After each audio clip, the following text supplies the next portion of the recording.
gravar neste computador.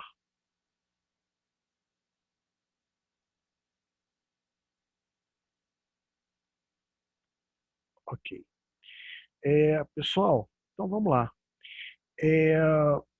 A gente vai falar hoje dos crimes de perigo. Né? É o que nós chamamos de periclitação da vida e da saúde. Está aqui o título da aula de hoje, é a periclitação da vida e da saúde. Veja bem, só recapitulando, né, de acordo com a ideia de bem jurídico tutelado, né, eu não estou vendo o meu rosto, eu não sei se ele está aparecendo para vocês aí. E eu não estou vendo de vocês também. Tá aparecendo aqui, Tá o aparecendo professor. isso. Tá Então tá aparecendo bom. sim, professor. Eu fiz até maquiagem para dar aula hoje para vocês. Veio hoje aqui o cabeleireiro, veio o Jaça, né? Tá bonito, tá bonito. Valeu, obrigado. Você dá uma ajeitadinha na sobrancelha aqui, pronto. Isso, né? isso. Então vamos lá. Nós começamos a falar, né, do que? Crimes contra a vida, maior bem jurídico. Tá? Depois, integridade física. Né? Seguindo nessa linha, né, de pensamento, o que o legislador fez? O legislador ele vem trazer os crimes que expõem a vida ou a saúde a perigo. Vejam que aqui o crime está não na lesão efetiva do bem, mas na criação de uma situação de perigo. Vamos imaginar, né? Você bota uma pessoa para dar uma carona de moto e põe ela na garupa sem capacete. O que você está fazendo? Você está expondo ela a um perigo. Tá? Por exemplo, você entrar num local cheio de pessoas, não é? Com a Covid sem máscara. Não é? Você está expondo aquelas pessoas ao perigo do contágio. Não é? Então, nós vamos falar hoje desses crimes. Os crimes que expõem a perigo a vida ou a saúde de alguém. Esse ato de expor a perigo, o Código Penal chama de periclitação. Então, periclitação da vida e da saúde é o tema da aula de hoje. No final dessa unidade, você deverá ser capaz de compreender a real necessidade da incriminação das condutas que, em geral, né, que geram, melhor dizendo, está errado ali, geram perigo de lesão à vida ou à integridade física. Conhecer os elementos dos crimes de perigo, compreender as diversas modalidades de crimes de perigo, de forma a diferenciar, no caso concreto, os tipos penais e o seu respectivo tratamento penal, né? E construir um raciocínio jurídico de forma a resolver casos concretos que envolvam crimes de perigo. Tá? Então, a gente vai falar hoje, a nossa aula inteira vai ser sobre essa palavra, crime de perigo, periclitação, expor a perigo, né, a vida ou a saúde de outra pessoa. Vamos lá. Notas introdutórias. Os crimes de perigo causam perigo de ofensa ao bem jurídico tutelado. Parece redundante, mas aqui é aquela redundância necessária. Tá? Um perigo de dano. São tipos penais subsidiários. Botei ali em negrito, vou colocar até em vermelhinho aqui, ó. Vou colocar até em vermelhinho, de tão importante que é essa observação. Por quê? Queridos, subsidiário. Lembra do soldado de reserva? Você só vai utilizar os crimes de periclitação quando não se verificar um resultado mais grave. Eu dei um exemplo simples para vocês aqui do sujeito que coloca uma pessoa para dar carona na garupa de uma moto sem capacete. Eu estou expondo ela a perigo, não é? Mas se eu der uma freada, ou se eu bater com essa moto por imprudência, e essa pessoa vir a cair no chão, bater com a cabeça e morrer, opa, o crime já vai ser um crime mais grave. Vai ser o quê? Vai ser um homicídio culposo no trânsito, né? Então, se não acontecer essa situação mais grave, nós temos um soldado de reserva, que são exatamente o que? Esses crimes de perigo. Então, em regra, esses crimes são de natureza subsidiária. E, obviamente, essa subsidiariedade ela pode ser expressa ou tácita. A subsidiariedade expressa é quando a lei diz, né? Pena, reclusão de 1 a 6 anos, se não se verificar um resultado mais grave. E a tácita é aquela que pode ser presumida, não é? Nós temos um crime aqui onde o sujeito ele mantém relações sexuais sabendo que está contaminado com uma doença, uma moléstia venérea, não é? Só o fato de ter aquela relação sexual já é um crime, sabendo que ele possui uma doença venérea. Agora, resta saber, e essa é a nossa matéria de hoje, e se ocorrer o efetivo contágio, o que vai acontecer? Aguenta a mão aí que daqui a pouco eu vou explicar para vocês, tá bom? Só para aguçar a curiosidade, né? Quando houver dolo de causar o dano ao bem jurídico, deve o sujeito responder pelo crime de dano e não pelo crime de perigo, ainda que na modalidade tentada. Existe diferença, Ricardo, entre dolo de dano e dolo de perigo? Sim. O dolo de causar o dano, o sujeito quer matar uma pessoa, quer causar uma lesão corporal em alguém, isso é um dolo de dano. Agora, e o dolo de perigo? O dolo de perigo é diferente. O dolo de perigo é aquele onde o agente ele não quer causar o dano efetivo. Ele quer praticar uma conduta X, sabendo que aquela conduta pode expor a vida ou a saúde de uma outra pessoa a perigo. Não é? Então, o sujeito ele quer o quê? Ele quer dar uma carona de moto para uma pessoa e bota ela no banco traseiro sem capacete. Sabe, portanto, que isso é um perigo, mas ele não quer aquilo, não quer causar mal àquela pessoa. O sujeito quer ter relações sexuais com o seu parceiro ou com a sua parceira. Não é? Sabe que tem uma doença venérea, não é? Mas, mesmo assim, pratica aquele ato sem a intenção de transmitir a doença, mas sabendo que pode transmitir. Não é? Então, olha, os crimes de perigo dividem-se em crime de perigo concreto e crime de perigo abstrato. Queridos, o que é um crime de perigo abstrato? O crime de perigo abstrato é aquele crime que a lei diz que aquela conduta é perigosa e não precisa se verificar aquele perigo no caso concreto. Querem um exemplo? Posse ilegal de arma de fogo. O cara tem uma arma de fogo em casa. Aquela arma lá em cima do guarda-roupa dele, não é? Ela tem algum potencial lesivo? Se ela ficar paradinha lá e ninguém botar a mão, não gera perigo nenhum. É como se fosse isso aqui, uma garrafinha d'água do Flamengo, obviamente. Tá? Mas a lei diz que aquela conduta é perigosa, ponto. Então, se o policial ali entra, né, e efetua a apreensão daquela arma, ele vai responder pela posse ilegal da arma de fogo. Ou seja, o crime de perigo abstrato, a lei prevê que é abstrato, pronto, acabou. Quer ver outro crime?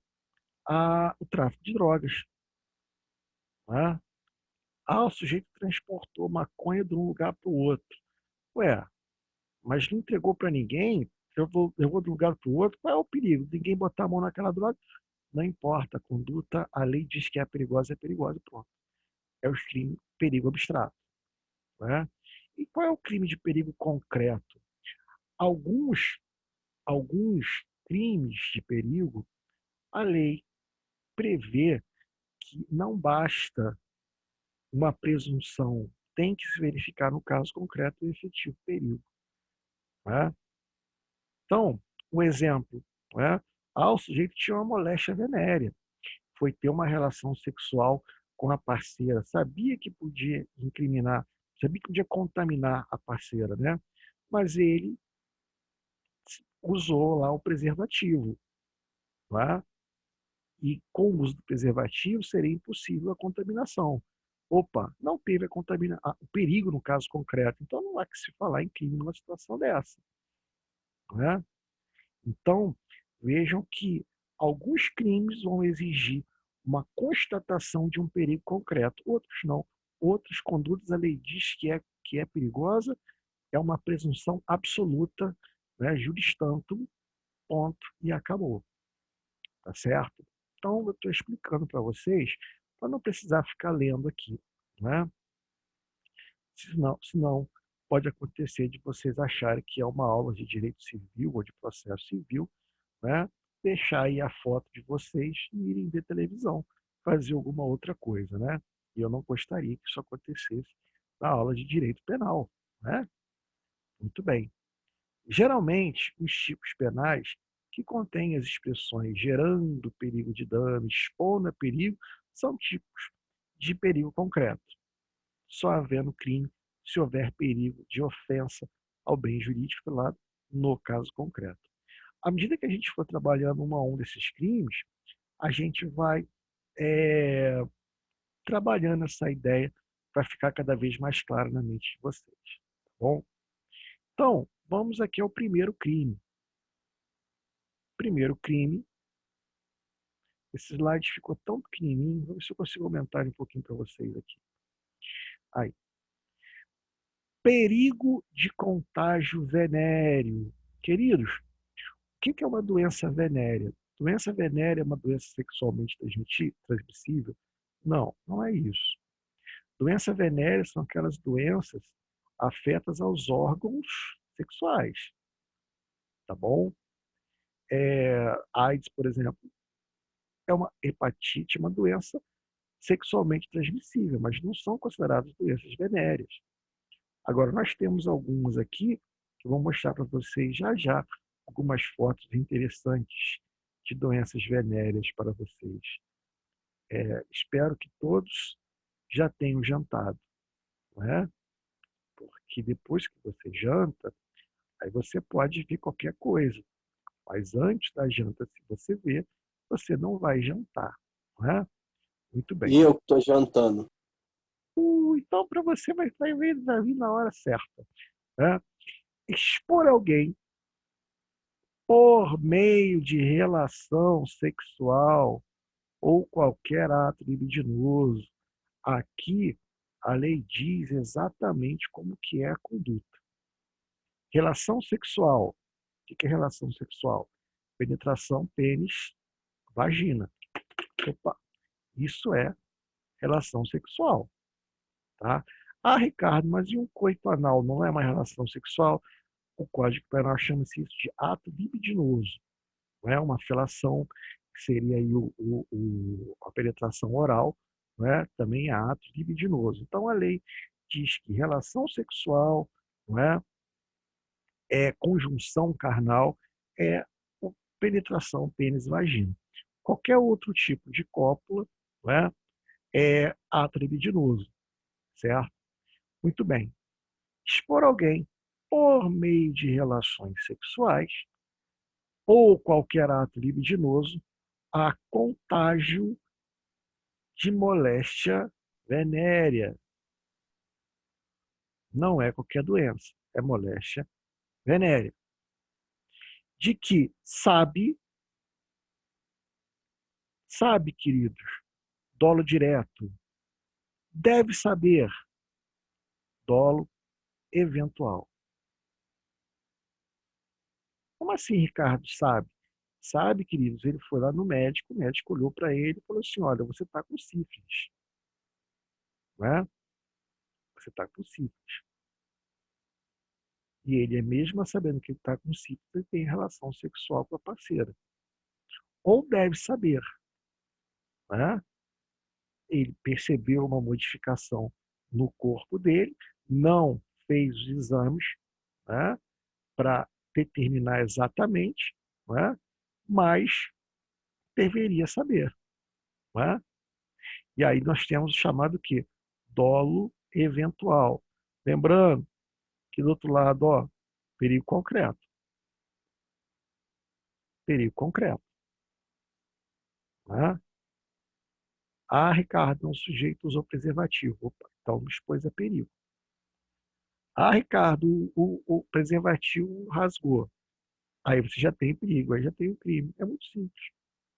Né? Houve situação de perigo concreto? Tem o crime. Não houve? Não tem o crime. Tá? Então, olha, o dolo aqui é o dolo de perigo, olha, não é o dolo de dano. O agente sabe ou deve saber que está contaminado com a doença venérea, mas mesmo assim pratica a relação sexual com outra pessoa, sabendo que expõe a risco de contágio. Né? Então, nesse 30 aqui, é dolo de perigo. Ele não tem intenção de transmitir. A pena, como é que é pequenininho, ó, 3 meses a 1 ano, ou multa. Agora, olha aqui o parágrafo primeiro, olha. Se a intenção do agente é transmitir a moléstia, a reclusão é de 1 a 4 anos e multa. Agora, aqui o sujeito pratica a relação sexual com a intenção de transmitir aquela doença, né? Um cancro mole, por exemplo, não é? A sífilis, a gonorreia, enfim, né? Essas doenças, ele querendo transmitir. Mas cuidado, porque nesse parágrafo primeiro aqui é crime de perigo. Vou botar aqui grandão. Aqui, ó, peraí que tem gente querendo entrar na parada. Aí. Aqui vou botar aqui em garrafais perigo. O crime aqui é de perigo. Significa que ele queria transmitir a doença, a moléstia venérea, mas não transmitiu. Ficou somente na relação ali de perigo. Por quê? Se transmitiu, o crime já não será esse aqui. Se ele quis transmitir e transmitiu, já não é mais o dolo de perigo, já é o dolo de dano. Olha aqui a observação que eu coloquei aqui no cantinho, ó. Eu comecei a falar em sexo, começou a chegar um montão de gente, né? A aula estava chata, eu comecei a falar de sexo, só foi chegando gente. Aí você tá, admitir. Não é? Pois é, lá em direito civil não tem isso. Aqui tem. Não é? Olha aqui, ó. No parágrafo primeiro, dolo de dano, dispensa a contaminação. Havendo contágio, poderá se verificar crime mais grave, como lesão qualificada, lesão corporal qualificada. Aqui é um tipo que, ó, subsidiário. Querem ver o exemplo? Vamos lá. O sujeito quis a mulher quis transmitir a doença para o rapaz. A doença venérea lá. Transmitiu. Em razão dessa doença venérea que o rapaz contrai, perde, não é? Aquilo que ele tanto gostava de ver, né? No espelho. E aí, nesse caso, a perda do órgão vai ser qual crime? Fecha a porta para mim, Ana Luísa, estou dando aula. Hein? Lesão corporal de natureza grave. Grave ou gravíssimo? Gravíssima. Ah, só um minutinho, queridos.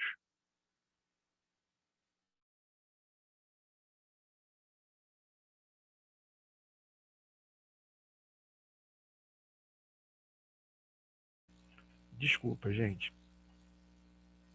Então, aí o crime já não vai ser esse. Porque aí já é um crime, já não é mais um crime de perigo, já é um crime de dano. Né? Aí já não é mais essa situação aqui. Olha aqui, ó. alguns exemplos para vocês aí, olha. Principais doenças venéreas, né? Cancro mole, sífilis, HPV e gonorreia. Olha, é muito difícil a pessoa não saber que está com alguma dessas doenças aqui, né? É muito difícil, né? Então, aqui tem até o laudo aqui, questão mostrando sintomas, né? Essas bolhas, né? Essas coisas aqui, essas imagens horríveis, né? Então, nesse caso aqui, o sujeito ainda assim, ele tem a relação sexual com a vítima. Se ele não quer transmitir, aí é o parágrafo 1º. Se ele quer transmitir, aí já pode ser outro crime. Agora, vamos lá, hein? Vamos ver quem está craque no direito penal, né? Ele não quer transmitir, ele quer ter relação sexual, mas transmitiu.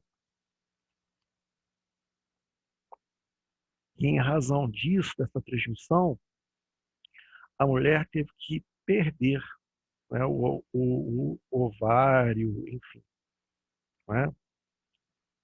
Não pode mais gerar um filho, por exemplo, né? Ele não queria transmitir, queria ter relação sexual, né? Mas transmitiu. E aí, qual vai ser o crime? Crime de dolo, né? Ele assumiu o risco. Opa, eu não falei isso. Eu falei que ele não quis transmitir. Mas ele sabia. Ou devia saber. Então, Tudo bem. quando a pessoa, ela não Tem quer, lesão mas se ela corporal? sabe que tem, ela não Gente, assume o risco, de certa forma? vocês têm que tomar cuidado com o raciocínio. Vocês têm que raciocinar olhando para a lei. Ó, expor alguém por meio de relação sexual ou qualquer ato libidinoso a contágio de moléstia grave que sabe ou deve saber que está contaminado. Tá? Então, Aí, esse crime aqui, ele usa a expressão, é uma questão dolosa, mas nós estamos falando de dolo de dano, nós estamos falando de dolo de perigo. A intenção não é transmitir a doença, a intenção é ter a relação sexual, sabendo que, em razão disso, a pessoa pode ser contaminada. Mas não é isso que ele queria. E a pessoa é contaminada. Não é? E a pessoa é contaminada. Diferente do parágrafo 1º, onde a intenção é contaminar. Você já sabe. A intenção era contaminar. Contaminou. Aí eu vou verificar qual é a natureza dessa lesão. Vou estar diante do crime de lesão corporal. Ricardo, Uhum. nessa primeira hipótese aí não seria uma espécie de pré-ter-dolo? Porque ele começa não querendo contagiar ela, mas O que é o expondo ela a preterdolo? perigo. O que é o... Começa com dolo no primeiro tipo e termina com culpa. Sim, mas aqui, a questão toda é o seguinte: exige o contágio? Exige a culpa para configurar o crime? Mas se tem o Me contágio, não é lesão responde, corporal? me responde. Não exige. Não exige o contágio. Ah, então por que chamando de crime doloso aqui? Crime préter Porque doloso? ele contagia. Porque ele contagia. Aonde que você está vendo o préter dolo aqui, que eu não vi ainda? Me parece, pelo menos, que existe o dolo de expor a perigo, porque ele sabe que ele tem ou deveria saber. Dolo porque ele não queria saber. Se ele sabe, é dolo eventual. Não, ele sabe ou deveria saber, ó. Tá no artigo 130, ele sabe ou deveria olha saber. só, préter dolo não é isso. Préter dolo está dentro do capítulo de crime agravado pelo resultado. Então, por exemplo, você tem a lesão corporal, você tem a lesão corporal qualificada pela morte. Aí você tem dolo na conduta, não é? E culpa no resultado agravador. Não é? Me mostra aqui onde é que está o resultado agravador para você chamar isso aqui de préter-dolo. O contágio não é um resultado agravador? Você está vendo aí? Você está vendo isso aí? Resultado Não. agravador aí? Não. Então, bem. Não adianta viajar aqui. Tem que viajar aqui, olhando para a lei. Né? E aí? Agora a pergunta é simples, olha, transmitir, beleza, o que é mais grave? A lesão corporal grave ou gravíssima? A pena é maior do que esse 1 a 4 anos aqui. Então, eu vou utilizar a pena do crime mais grave. Não é isso? Agora, vamos lá. O cara quis ter uma relação sexual, estava sentindo uma coceirazinha lá, falou, vou transar assim mesmo, que isso não deve ser nada. Não, transmitiu a doença para a parceira. Vejam que o 130 não necessita do contágio, porque é crime de perigo. Só que ela se contaminou. E eu quero saber qual foi o crime. Nesse caso, é simples.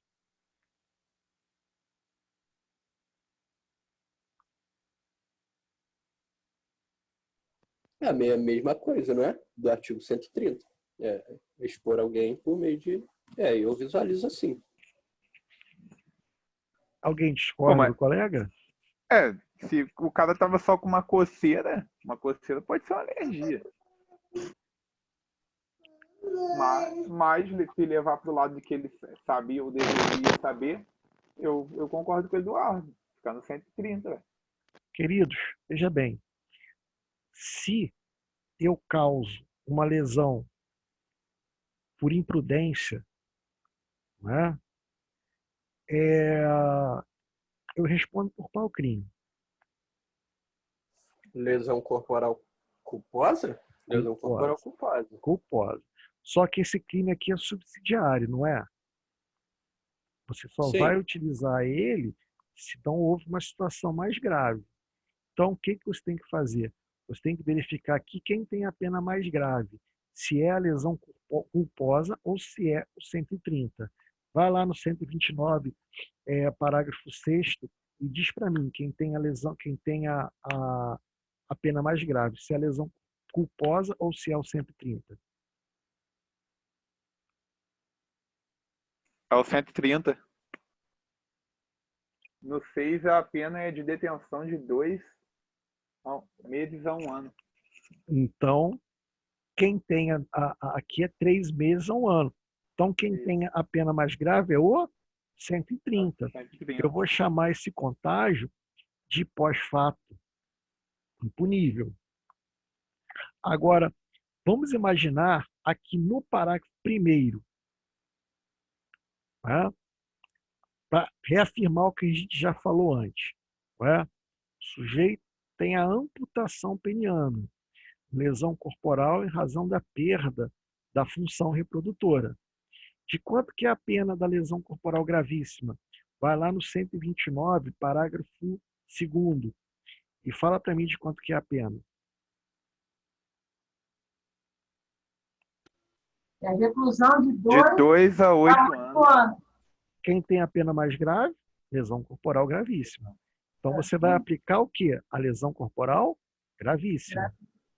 Agora, vamos imaginar que o sujeito quer transmitir a doença venérea para a vítima, transfere, só que essa doença na vítima causou uma lesão corporal leve.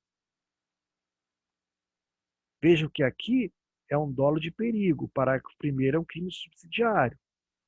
O que você tem que fazer? Você tem que ir lá no 129 caput, que é a lesão corporal leve, e ver se a lesão leve tem uma pena mais branda do que esse aqui, ou se é uma pena mais grave. Ver qual que tem a pena mais grave. Faz esse exercício aí comigo, vai lá. A mais grave é a lesão, de 1 a 5. Não, estou falando lesão leve, querido, é o 129 caput. A lesão leve é detenção de 3 meses a 1 ano. 1 ano. 3 meses a 1 ano. Então, quem tem a pena mais grave? Parágrafo 1º. Então, você vai aplicar o quê? O parágrafo 1º. Porque esse tipo penal aqui é um tipo penal o quê? Subsidiário.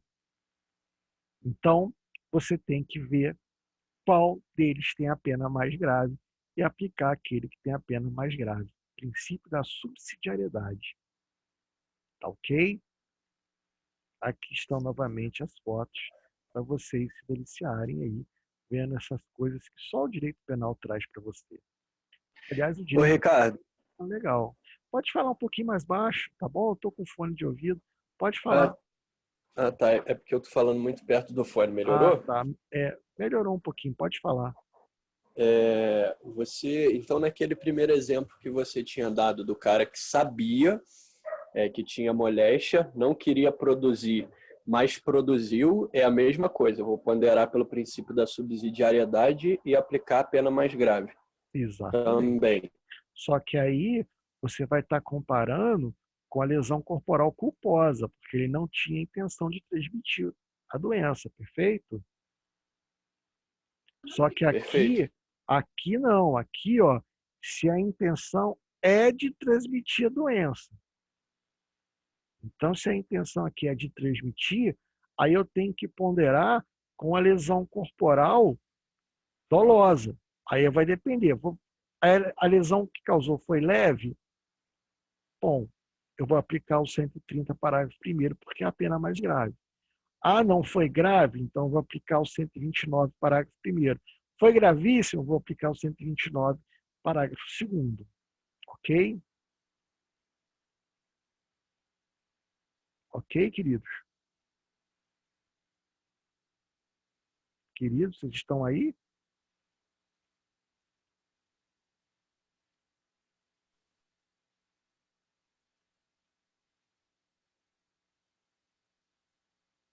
Queridos, perdemos o contato ou estamos conectados? Não, falhou mesmo o negócio. Falhou o negócio aqui. Percebi que eu estava falando com ninguém aqui, cara. Percebi que num determinado momento da minha existência não estava falando com ninguém. Vocês estão me ouvindo agora aí? Agora tá. Agora sim. Agora sim. Quem está, Agora deu para Tinha escutar. falado atrás, não entendemos nada. quem está ouvindo, diga aleluia. Aleluia, Senhor. Amém. Aleluia. Aleluia. Então, beleza. Então, agora vamos compartilhar aqui novamente o bagulho. Vamos lá. Deixa eu ver se está gravando. Está gravando. Olha que gracinha. Não é, queridos? Então, vamos lá. Só para fazer uma recapitulação aqui, né? Para que não haja... Ih, que lambança que eu estou fazendo aqui. Espera aí. Só para fazer aqui uma recapitulação. Se o agente tem dolo de perigo, ou seja, não quer transmitir, quer ter a relação sexual, mas transmite a doença, você vai aplicar o 130, porque a lesão corporal culposa, a pena é menor. Não é? Agora, se a intenção é transmitir a doença, você vai ter que verificar o resultado. A doença causou na vítima uma lesão leve. Você vai aplicar o 130, parágrafo 1º, porque esse tem a pena mais grave. E não, gerou uma lesão grave. Você vai aplicar a lesão grave. Levou uma lesão gravíssima. Bom, então você vai aplicar o que? A lesão gravíssima. Tá bom? Um detalhe que só procede mediante representação. Por isso que é difícil achar na jurisprudência exemplos desse crime. Porque eu confesso a vocês, os 6 anos que eu atuei como policial civil, nunca chegou na delegacia alguém reclamando que transou com a fulaninha e saiu, né? Depois, no dia seguinte, estava com uma doença venérea e queria processá-la. Né? Também nunca vi uma mulher chegando lá falando que transou com fulano e pegou uma doença e quer processar o cara. Nunca vi. Também nos 13 anos de advocacia, não vi nada parecido no meu escritório. Então, a, a jurisprudência ela é pobre nesse sentido. Tá bom, queridos? Mas está aí a explicação para vocês. Não é um crime que cai muito em concurso público. Cai no exame da OAB. Já vi pedindo no exame da OAB. Concurso público não cai muito. Agora, o 131 vai falar de um outro crime, que é o perigo de contágio de moléstia grave.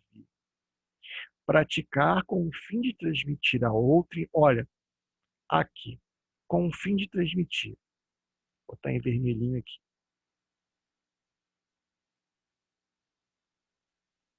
Com o fim de transmitir. Isso significa que aqui nós temos um dolo de dano. Temos um dolo de dano. Certo? Porque ele quer transmitir. Ele quer transmitir o quê? Moléstia venérea? Não. Moléstia grave. Agora ferrou. O que é moléstia grave? Cachumba é moléstia grave? Gripe, Covid, AIDS. Queridos, preste atenção. Moléstia grave são aquelas doenças de notificação compulsória. Podem anotar aí. Ou seja, quando bate na rede pública de saúde, tem que ser comunicado à Secretaria de Saúde do município. H1N1, Covid, hanseníase, tuberculose, coqueluche, cachumba. Né? São doenças graves, sarampo. São doenças de notificação compulsória. Né? Que a municipalidade tem que tomar um controle dessas doenças. Então, Ricardo, o sujeito com o Covid entrou no banco e fez deu aquela espirrada, né? Vai responder por esse crime aqui? Muito provavelmente. Mas pode tomar uma coça no banco. Depende de quem espirra, né?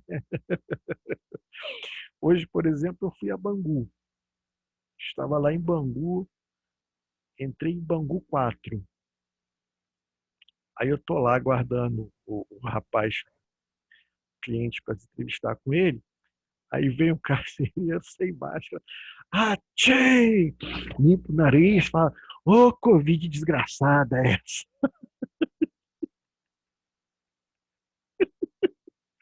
Fazer o quê? Misericórdia, professor. Vai fazer o quê? Só chora. Não, você tá preso. Tá bom, já tô aqui mesmo, porra, que diferença faz? Né? Ai, ai. Aí você sai e simplesmente fica de boa ali, tranquilo, né? Aí eu saí dali, fui jantar, entrei num restaurante que eu tô acostumado a jantar lá na Avenida Brasil. Aí tá lá um cara sentado, aí tá assim um prato, né, os talheres, assim um copo, ele com um negocinho de álcool em gel na mão, colocando álcool em gel e ele passando no prato dele, passando no garfo. Eu falei, pô, esse cara tinha que estar onde eu estava. Ele tinha que estar onde eu estava, né? Assim, infelizmente, as coisas não podem andar dessa forma, né? Mas tem situação que você já era, né? Numa situação dessa já veio aqui alguns perdigotos em cima de mim e já era, mas é crime, não pode, né? Então, olha, só que aqui é praticar com o fim de transmitir a moléstia grave. Aí ó, vem de que está contaminado, cuidado, de que está contaminado. Significa que o banco de coleta da bactéria, do vírus, enfim, da doença, é o próprio organismo do autor do crime. Né? Se ele pega esse vírus ou bactéria de um outro banco de coleta, já não será esse crime aqui, pode ser o 129. Aqui foi uma falha do legislador. Foi uma falha do legislador ter colocado isso aqui, de que está contaminado, simplesmente não precisava existir isso, não é? Mas, olha, reclusão de 1 a 4 anos.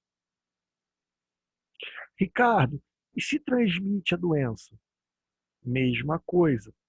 Você vai ter que ver lá se essa doença, né, causou alguma das resultados de lesão grave. Não é? Lá, por exemplo, tem enfermidade incurável. Enfermidade incurável? Tem? Não, acho que estou fazendo confusão. Desculpa. Mas você vai ter que dar uma olhadinha lá. Agora, olha, moléstia grave, doença séria, que inspira preciosos cuidados sob pena de causar sequelas ponderáveis ou mesmo morte do portador, segundo NUT. Queridos, a jurisprudência tem caminhado no sentido de que doença grave são aquelas de notificação compulsória. Tá? O perigo de contágio de moléstia grave deve ser concreto, logo precisa ser efetivamente comprovado. Exemplos de moléstia independente de contrair o Ministério da Saúde, exemplos de moléstia graves, né? Independente de contrair, não entendi o que eu escrevi aqui não. Mas enfim, ele traz aqui alguns exemplos: varíola, tuberculose, cólera, lepra. Lepra é a hanseníase, salvo engano, né? Se eu estiver errado, me corrijam. AIDS, né? A moléstia grave pode ser transmitida. Isso aqui, cara. A moléstia grave pode ser transmitida através do ato libidinoso. Pegadinha de concurso que eu já vi foi o seguinte: sujeito com a intenção de transmitir a AIDS pratica relação sexual com a vítima. Aí todo mundo joga lá no 130, parágrafo 1º. Não é? Aqui, ó. Sem expor alguém por meio de relação sexual com caráter venenoso a contágio de moléstia venérea. Só que AIDS não é doença venérea. AIDS pode ser transmitida pelo sexo, mas também tem outras formas de ser transmitidas. Então, AIDS não é moléstia venérea, é doença grave. Então, se o sujeito tem a relação sexual com a intenção de transmitir a AIDS, não é? Aí você tem o quê? O 131. Mas o 131 dispensa a contaminação. Porque, ó, praticar com o fim de transmitir a outra em moléstia grave. Se não contaminar, é o 131. Ricardo, e se contaminar? Aí você vai ter que verificar o quê? Aquele mesmo esquema que eu falei com vocês lá atrás. A lesão é grave? É gravíssimo? Não é? Alguém levantou a mão. Foi eu, mas o senhor já me esclareceu já, obrigada. De nada. Então, ó, tomem cuidado com isso. Tá? Agora, eu queria só fazer uma observação com vocês com relação à AIDS.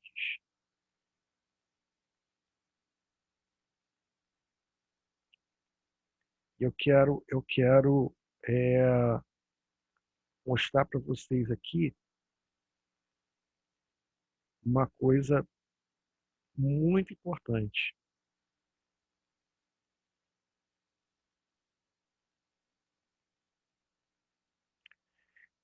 Que é com relação à AIDS.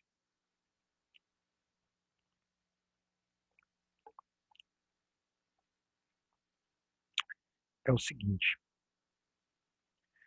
a AIDS, ela aparece no Brasil lá no final dos anos 70, né? E tem o auge dela ali nos anos 80. E o que acontecia com a AIDS? A AIDS ela tinha dois problemas. Primeiro, desconhecimento sobre o vírus, né? E segundo, o erro no tratamento, que começaram-se a usar o famoso AZT, que era um coquetel, e o AZT, ao invés de melhorar, piorava em alguns casos. Então, a AIDS era uma doença que fatalmente levava a vítima à morte. E não num longo tempo, um tempo curto, relativamente curto. não é? Era comum os casos de sarcoma de Kaposi, por exemplo, que é um câncer de pele, né, que a pessoa vai apodrecendo viva. Você olhava uma pessoa, achava que ela tinha morrido incinerada, mas não, ela morreu de sarcoma de Kaposi, né? Morreu com AIDS. Então, o que acontece aqui, né? No início, existiam aquelas pessoas desesperadas que estavam com o vírus da AIDS. Peraí, pode ficar aqui não, Beatriz. Hoje a aula para o papai você não pode ouvir. Vai lá, bem com a mamãe lá. Tá, vai pro quartinho lá da mamãe. Faz favor, tá? Fecha a porta pro papai. Programa ao vivo tem dessas coisas, né? Pequenininha querendo vir ficar aqui desenhando comigo. Hoje não pode. Então, assim, o que acontecia aqui? Né? Na época, existiam algumas pessoas desesperadas que elas pegavam agulhas, se espetavam, contaminavam com sangue e saíam espetando as pessoas em ônibus, transmitindo o vírus da AIDS, no desespero, né? Então, assim, nesses casos, chegou a ser tratado como tentativa de homicídio. Nessa época, a jurisprudência chegou a reconhecer nesses casos tentativa de homicídio. E até mesmo homicídio consumado, quando a contaminação gerava morte rápida. Né? O que aconteceu com o tratamento da AIDS? Hoje ninguém mais morre de AIDS. Né? Hoje a pessoa tem AIDS, ela toma os remédios, os medicamentos dela, ela vai viver 30 anos, 40 anos. Ela vai morrer de outras coisas e não da AIDS. O tratamento da AIDS evoluiu demais. Não é? Existe até casos de pessoas que têm o vírus da AIDS, mas o tratamento foi tão bem realizado que o vírus não aparece mais no exame de sangue. O vírus não aparece no exame. Né? Então, assim, hoje não se fala mais na questão da tentativa de homicídio ou do homicídio. Hoje se trabalha dentro aqui desses crimes. Contágio de moléstia grave. Né? Ainda não pode ser descartada a gravidade da doença, né? Porque é uma síndrome no sistema imunológico muito forte, né? Mas também não há mais que se falar em questão de homicídio ou tentativa de homicídio. Né? Botei aqui um texto para vocês. O principal exemplo de moléstia grave é a AIDS, quando o surgimento da doença no Brasil, devido à precariedade do tratamento, ainda em fase inicial, ocasião em que as vítimas da contaminação tinham morte como certeza. O contágio doloso da doença era tratado como homicídio consumado ou tentado. Hoje, com o avanço do tratamento, tal conduta pode muito bem ser enquadrada no 131 do Código Penal.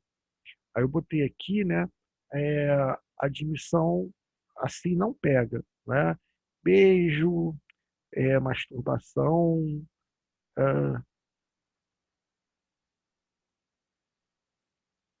suor, aperto de mão, picada de inseto, tosse, roupas, doação de sangue. Né?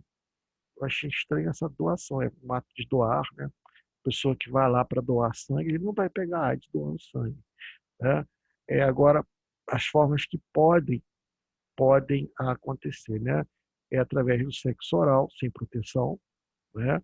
Em que pese, já ouvi estudos dizendo que através do sexo oral é quase que impossível, o sexo anal, o sexo vaginal, uso de seringas,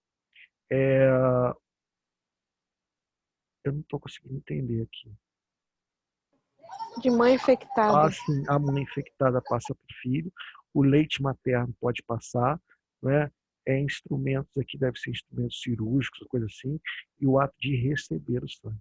Né? Então, é importante a gente dar uma atenção com relação a isso. Né? Perigo para a vida ou a saúde de outro. E agora aqui, esse crime, ele teve até uma importância histórica em determinado momento, eu vou mostrar aqui para vocês. Não é? Tá na hora do intervalo, né? Querem intervalo ou querem tocar direto? Aguentam ir mais um pouquinho ou querem tomar um cafezinho e voltar para a sala? Ah, direto. Aguentam ir Direto. direto, moçada? Então vamos, né? Show de bola. Então, olha só, aqui, por exemplo, nós temos aqui perigo para a vida ou a saúde de outro. Aqui a lei não diz como expor a vida ou a saúde de outro em perigo direto e iminente. Então aqui ele não diz como, pode ser de infinitas formas.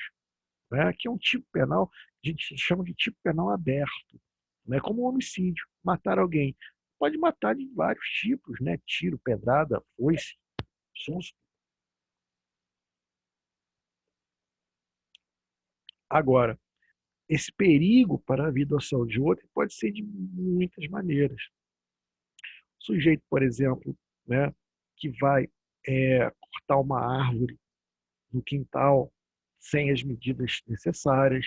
Dei o exemplo hoje do sujeito que vai dar uma carona para alguém de moto, essa pessoa sem capacete. Não é? O sujeito que vai no supermercado, compra lá os remédios de barato, para matar barato, e sai batendo na casa das pessoas, né? Oferecendo serviço de elitização. Não é? Ah, não, aqui é baratinho e tal, chego aí, boto o veneninho e tal, tá praticando crime, expondo a vida de alguém a perigo. Não é?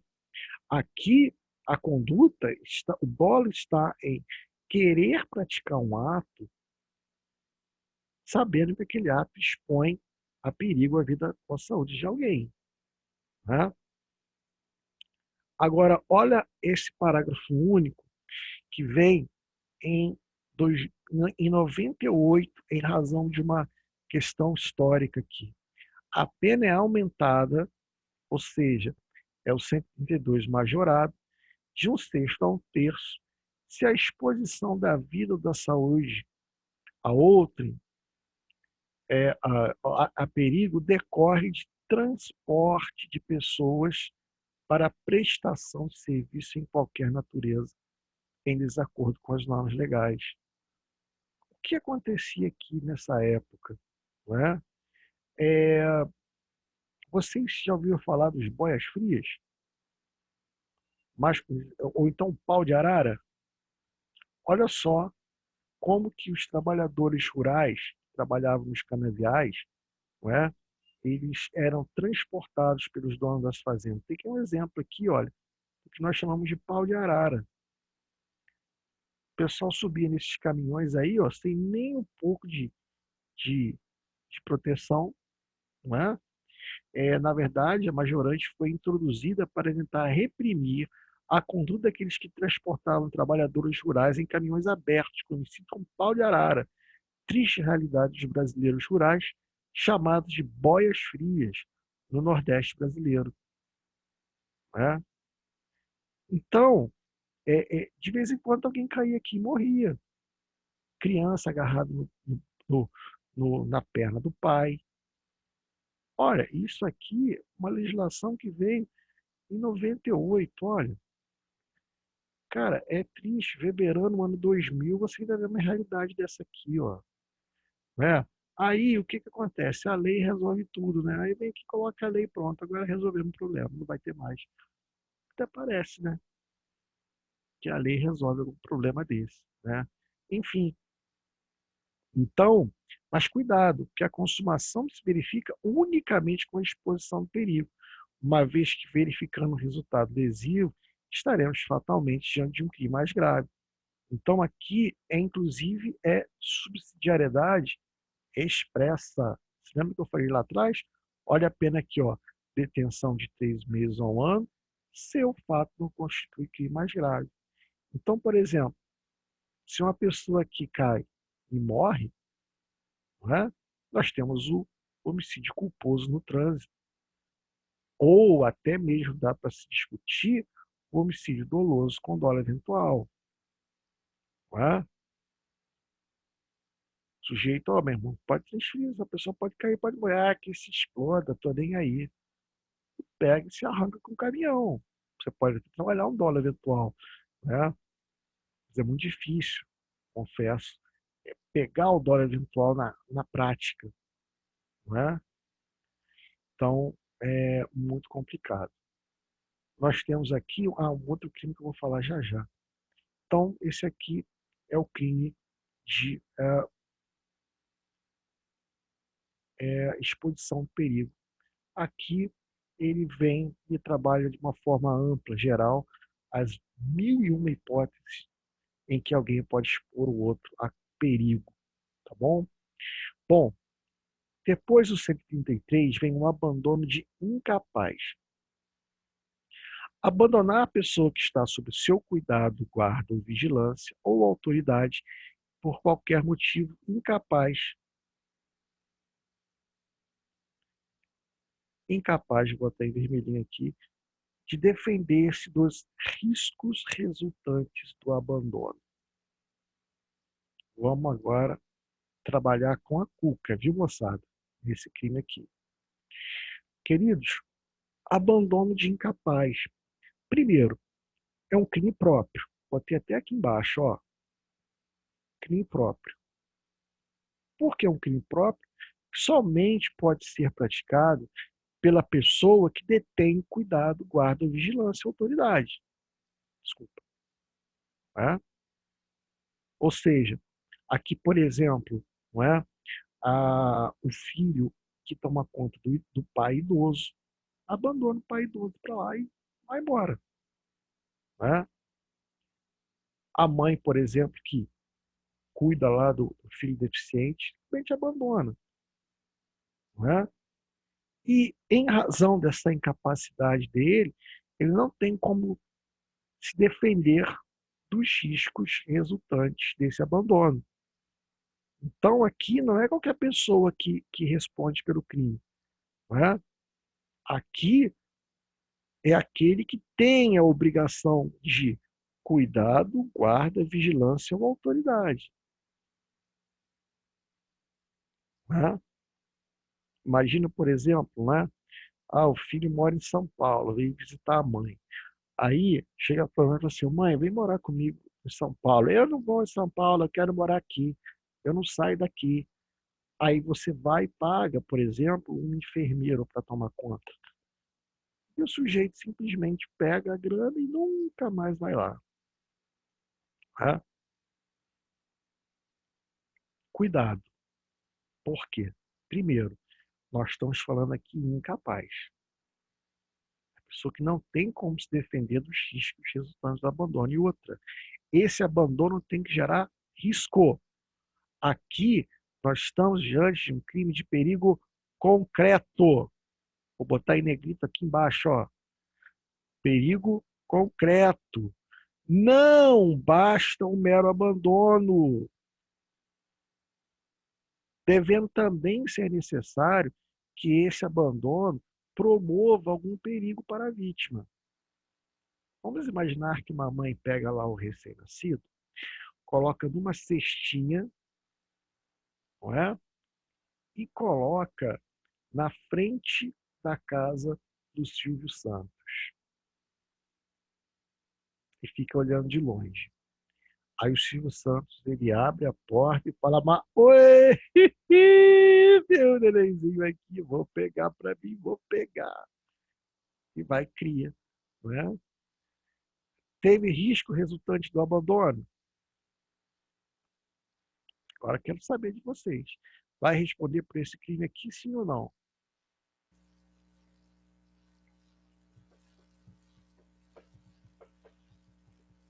Não. Teve um caso que aconteceu aqui na nossa região que foi bem interessante. Eu sempre cito ele nas minhas aulas. Tá? Uma senhora chegou com um bebê, teve um campo, sabe esses campinhos de futebol, de pelada, né? De bairro. A molecadinha estava lá jogando bola e tinha lá um rapazinho de fora, esperando a vez dele, né? Com a camisa do Fluminense, né? Do lado de fora. Sabe que o tricolor, ele quando ele vai jogar futebol, ele toma banho para jogar futebol, né? Ele reparte o cabelinho do lado, ele bota a camisinha do Fluminense, calção do Fluminense, meião do Fluminense, né? A chuteira que a titio deu para ele, não é? E vai jogar bola. E a molecada faz o quê? Pega a bola do garoto, que a bola é dele também, né? E ele fica lá de fora esperando a vez dele. Aí ele tá lá esperando a voz dele, aí chega uma senhora, menina, você pode tomar conta aqui dessa criança rapidinho que eu vou ali, já estou voltando? O tricolor ali é um rapaz de bom coração, sempre de bom coração. Ah, não, pode achar que eu olho a senhora e fica lá com o carrinho lá, né? Aí chega a vez dele jogar, aí vem o cara para substituir ele. Pô, que não é nem esse aí. Ah, uma senhora veio aqui, falou que já tá voltando. Ah, então tá bom. Aí o cara sempre fica lá com o bebê. E nada da mulher voltar.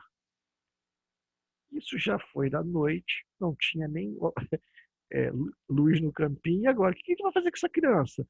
Ô, seu retardado, você foi pegar essa criança aqui, agora tem que dar um jeito nisso. Mamãe, vai dar um jeito. Aí ele pega, leva para uma creche. A creche acolhe a criança, né? Passa um tempo, uma família adota aquela criança. Depois aparece a mãe, arrependida, querendo a criança. E o Ministério Público vai e denuncia por abandono de incapaz. Vocês acham que o juiz condenou ou absolveu a mãe?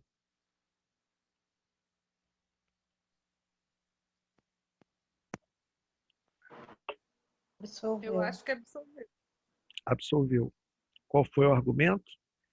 Não verificou perigo no caso concreto, tendo em vista que a criança a todo tempo foi acompanhada pelos rapazes que estavam jogando futebol, depois pela creche e depois pelo lar que adotou aquela criança. Então o juiz falou: não vou condenar uma mãe assim, apesar de ser reprovável a conduta dela, ela podia ter procurado um lar para adoção, ela poderia ter praticado outro caminho, né? Então, é óbvio que ela agiu errado. Mas aí aplicar a pena pelo crime de abandono incapaz seria incorreto. O juiz absolveu, o Ministério Público não recorreu. Um detalhe que eu botei aqui embaixo, olha. Se o abandono for em local de vida inviável, poderá ser certificado como homicídio consumado ou tentado, conforme o caso. Se você abandona uma criança num deserto, pô, peraí, isso não é abandono incapaz, isso é homicídio, você sabe que ela vai morrer. Teve um caso, por exemplo, de uma mãe que acabou de dar à luz, colocou a criança num saco lá e jogou na Lagoa da Pampulha. A criancinha boiou, uma pessoa achou. Aquilo Eu ali pensei seria. agora nisso. Esse caso foi pesado. Aquilo ali é o quê? Aquilo ali é uma tentativa de infanticídio ou de homicídio, dependendo do caso. Se não foi durante ou logo após o parto, então tentativa de homicídio. Se foi durante ou logo após o parto, em estado puerperal, é o quê? Infanticídio, tentativa de infanticídio. Interessante, né? Então, assim, é muito complicado.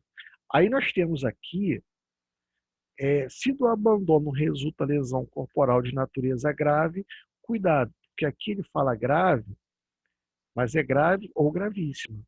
Porque a diferença entre grave e gravíssima foi a doutrina que deu.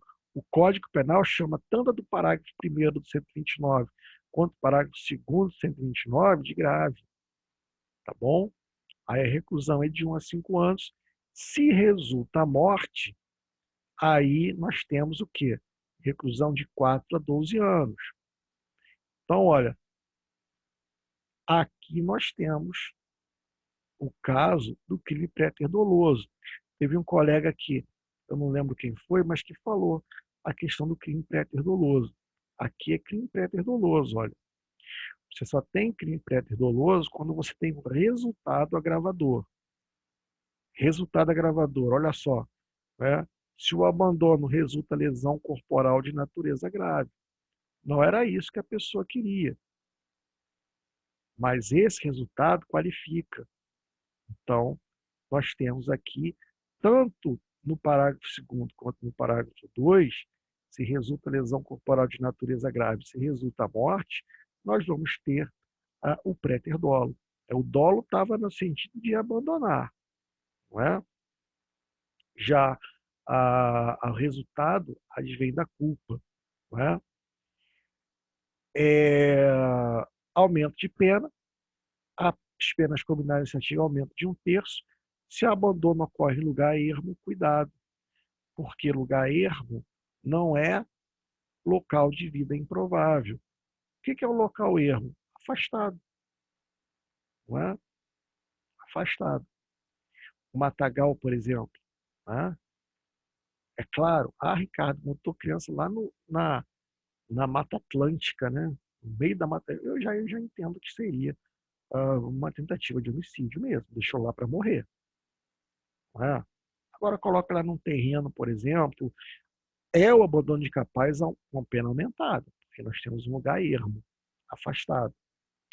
Se o agente é ascendente, descendente, cônjuge, o irmão, tutor ou curador da vítima, que você tem um laço familiar, o que aumenta a reprovação do crime, e se a vítima é maior de 60 anos, óbvio que o risco resultante do abandono aqui é muito maior. Vamos ver o que eu trouxe aqui de interessante. Abandono em local de vida inviável poderá ser certificado como homicídio consumado ou atentado, conforme o caso. Olha só o exemplo que eu dei aqui, triste, olha. É um desenhozinho, mas muito triste. Olha aqui. A criancinha encontrada no lixo reciclável, né? A pessoa vai e encontra. Isso aqui me faz pensar seriamente. Se você, numa situação dessa, você tem um abandono de capaz ou um homicídio, ou uma tentativa de homicídio. Não é? Se colocar uma criança no meio do lixo, eu me causo, isso me causa, melhor dizendo, bastante repulsa essa conduta aqui, a ponto de duvidar da tipificação de abandono de capaz. No meu entendimento, a gente está aqui falando de uma vida humana deixada num lixo reciclável, né? E essa brincadeirinha que fizeram aqui é uma brincadeirinha séria, olha, né? O que eu acho bonito nessa imagem é o rostinho da criança olhando para o adulto e o rostinho do adulto olhando para a criança, olha. Aqui me parece que existe um diálogo subtendido assim, né? Ele falando como pode, e ele fala, né, o adulto fala assim, como é que pode alguém deixar daqui? E a criança chorando assim, ainda bem que você me achou, né? É uma coisa, é muito complicada isso, né? É muito difícil julgar também, né? Mas complicado, né? Eu estava vendo a história do cantor Milton Nascimento, né? O Milton Nascimento foi praticamente abandonado, né? Óbvio que não numa situação dessa aqui, mas ele estava simplesmente abandonado no sentido da palavra, né? E aí uma pessoa acha o garoto, dá educação para ele, né? Dá o necessário para ele desenvolver as suas potencialidades, né? O seu talento. E aí você tem aí um cantor de nome internacional, conhecido no mundo inteiro, cantor e compositor, né? Que escreveu uma das páginas mais bonitas da música popular brasileira, a título de ser premiado, com título de doutor honoris causa da Universidade de Música de Nova York. Olha o valor que eles dão lá fora para a música brasileira, né? Então, assim, o que falta nesse mundo é amor, essa é a verdade. Sabe? É o que está faltando mesmo, é amor. Mas, enfim, Exposição ou abandono de recém-nascido. Esse crime aqui, ele tem uma questão histórica que colocou ele num quadro meio que relegado para segundo plano. Porque é o seguinte, ó, expor ou abandonar recém-nascido para ocultar desonra própria. Queridos, o código é de quando? 1940. Em 1940, por exemplo, se uma adolescente engravidasse, um namoradinho, era desonra da família. O pai queria dar um tiro na cabeça dele, se suicidar. Como é que eu vou falar para os meus amigos que minha filha engravidou? Era uma coisa assim absurda. Hoje não tem mais isso, não é? Hoje não tem mais isso, né? A menina engravida, né? A família num primeiro momento pode até, né, tomar aquele susto, mas depois as coisas se acertam, né? Vovô vai ficar feliz quando vê o netinho, vovó vai ficar feliz quando vê o netinho. Não tem mais isso. Desonra própria. Que desonra, né? Então, assim, hoje não vejo mais muito a mulher fazer o que ela fazia em 1940, vestia aqueles vestidões para esconder a gravidez, o máximo que dava, né? E depois que nascia, pegava a criança e jogava em algum canto. Tinha um tratamento penal diferenciado, porque nesse caso ela não fazia aquilo de ânimos refletido, ela fazia aquilo é, influenciada pelo meio. Né? O meio fazia aquele inferno na mente da pessoa a ponto de fazer com que ela tomasse aquela atitude. Então, era tratado de uma forma diferente. Hoje, particularmente, eu não vejo mais isso acontecer. Né? Até coloquei aqui o caso do bombeiro, olha, encontrando a criancinha. Né? Então, assim, talvez nas comunidades muito religiosas, né, mais fundamentalistas, né, ah, ou então, por exemplo, o filho adulterino, né, que o homem também pode praticar esse crime. A gente pensa muito na mulher, né? Mas o Damásio de Jesus, ele cita um exemplo interessante do homem que, para ocultar a desonra própria dele, não é? Ele abandona ou expõe o recém-nascido. Não é? Esse expor aí é a exposição ao perigo mesmo. Né? Tem as formas qualificadas ali, se resulta lesão corporal, morte. Né? Mas apesar de todo o esforço do mestre Damásio de Jesus, a quem eu reputo o maior respeito, prezados, eu não vejo mais essa questão, essa difícil visualização desse crime nos dias atuais. Bom,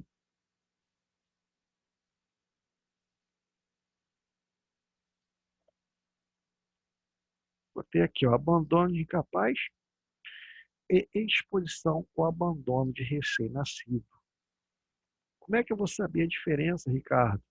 Olha, o recém-nascido usa o termo ocultar desonra própria. Se não for, pode acontecer do sujeito abandonar o recém-nascido não por desonra própria. Aí o crime vai ser o abandono incapaz. É uma pegadinha que pode acontecer. Né? Então, tomar cuidado com relação a isso. Desonra própria aparece aqui só para atrapalhar mesmo, para confundir a vida de vocês. Não é? Omissão de socorro. Essa omissão de socorro aqui é um crime também muito interessante de se estudar. Queridos, vocês não estão cansados, não?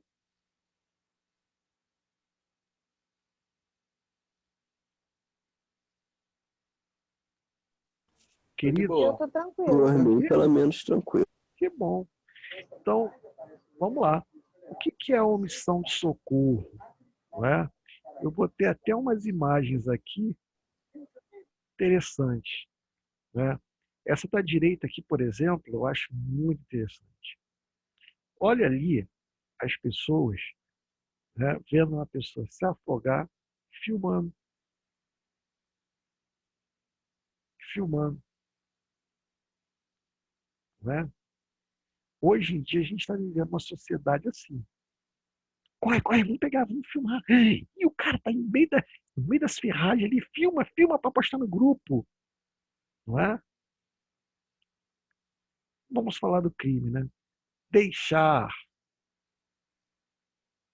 deixar de prestar assistência, deixar de prestar assistência, queridos, crime omissivo próprio, porque o tipo penal descreve uma omissão.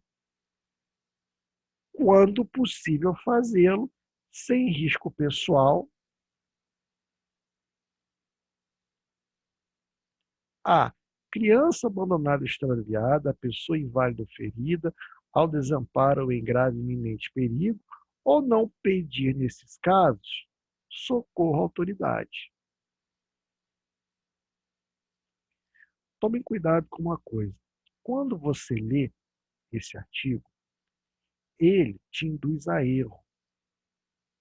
Por quê? A, o que parece, quando você lê, não sei se vocês tiveram essa impressão, é que ele dá uma escolha para você.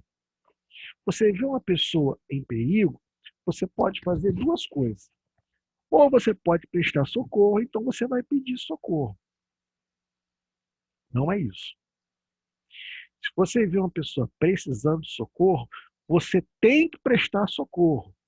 Mas se houver risco pessoal, e aqui não fala, não é? Se é o risco pessoal para você ou para a vítima, fala simplesmente risco pessoal. Achei. Vou desligar o ar aqui que tá gelado. Então, imagina, por exemplo, você pega um cara acidentado, o cara está todo torto no chão. Você vai pegar ele de qualquer jeito, vai jogar no carro e vai se arrancar com ele? Não. Tem risco pessoal. Então você vai o quê? Pedir o socorro. Você vai ligar para o 93, né? Ou então para o hospital, para o socorro, enfim. Né? Mas não. É uma situação que você pode prestar, então você tem que prestar o socorro. Se você não presta o socorro, já configura o crime de omissão de socorro. Porque o crime aqui, ele se consuma com a omissão. E um detalhe, não admite tentativa. Porque você não tem como aqui fracionar e ter crimes. Ou você presta socorro e não praticou o crime, ou deixe de prestar socorro e o crime está consumado. Certo? Então, tomem cuidado com isso. Não é? Pode falar, Eduardo. Tu que levantaste a mão.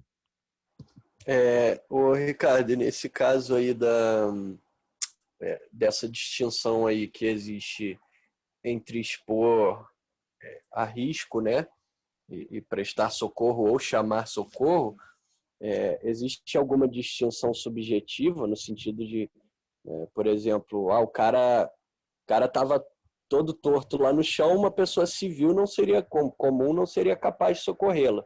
Mas o cara era clínico geral, especializado nisso. Faz algum tipo de distinção nesse sentido? Eu acho que a sua pergunta já traz no seu bojo a resposta. Não é? Porque se ele pode prestar o socorro sem risco pessoal, então ele tem que prestar o socorro. Não é? Se ele tem a pessoa que está ali apta a prestar o socorro sem risco pessoal, ele tem que prestar o socorro. Agora, só tomar cuidado com a figura do agente garantidor. Porque quem pratica esse crime aqui, isso aqui é um crime comum. Qualquer pessoa pode praticar esse crime. Agora, se for um agente garantidor e ele tiver na condição de garante, ele pode responder por outro crime. Imagina, por exemplo, o médico que está lá de plantão, aí vê um sujeito entrar todo arrebentado na maca. Aí quando ele vai olhar o sujeito, não é? Ele olha e fala assim, esse cara aqui abusou de mim quando eu era criança. Vou deixar ele morrer, vou fazer nada. Não é? Aí, nesse caso, responde por homicídio, porque ele é agente garantidor. Não é? Está na posição de garante.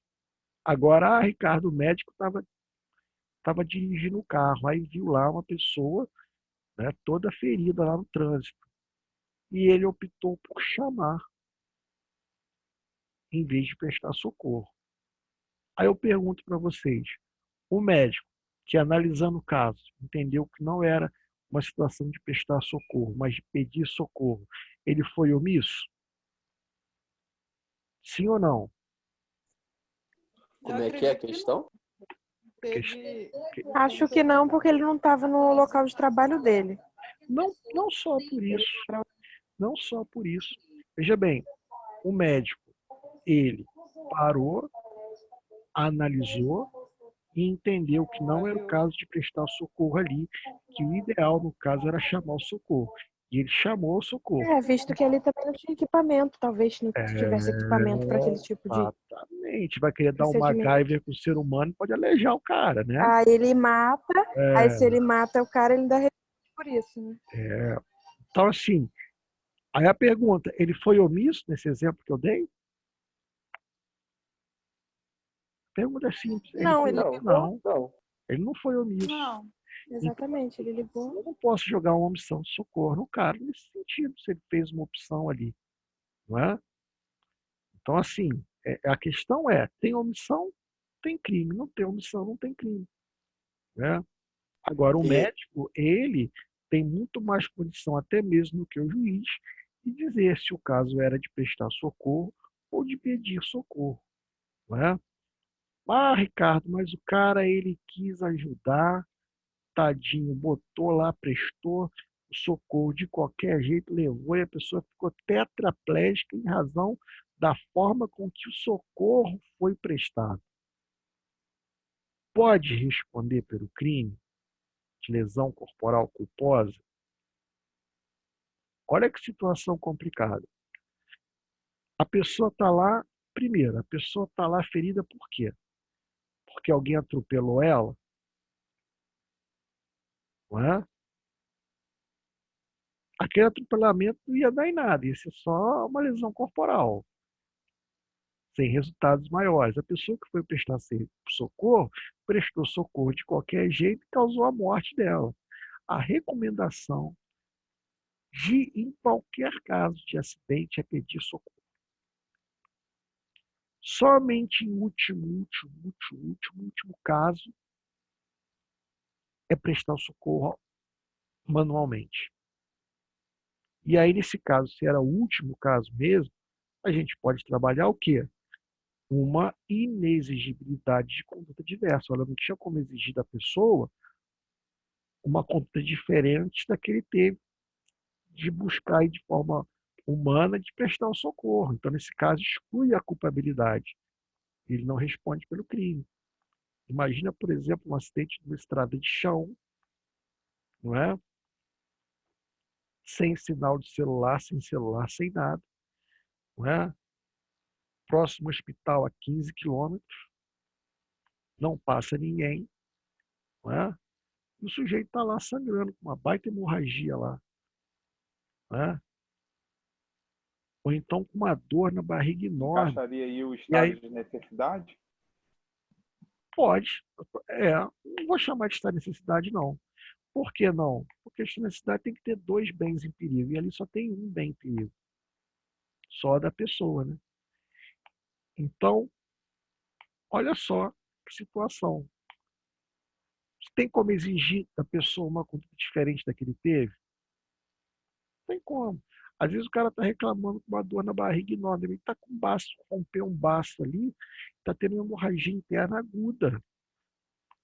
E aí, meu irmão, bota o cara no carro e leva. Tem como exigir? Não tem. Então não tem culpabilidade. Então, o que acontece? Tem que analisar o caso concreto. O caso concreto é que vai dar para vocês suficientes para condenar, para absolver, enfim. Né? Deixa eu ver o que eu botei aqui mais de imagem para vocês. Ah, que interessante. Ó. Tratando-se de agente garantidor, como, por exemplo, salva-vidas na praia, este responderá pelo resultado e não pela simples omissão. Não é? Então, o salva-vidas está lá, vendo o sujeito, não é? Se afogar e quietinho esperando o cara morrer. Vai responder por homicídio. Ele é agente garantidor e estava na posição de garante. Está nessa imagem aqui, ó. Tá vendo os policiais pegando salva-vidas ali, né? Que não salvou o, o, o, o, o amiguinho lá que estava se afogando, né?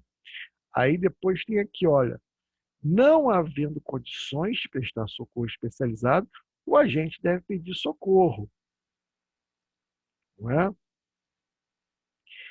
Tá aqui, ó, socorro especializado, a parte de cima do desenho, né? Aqui o acidente de trânsito.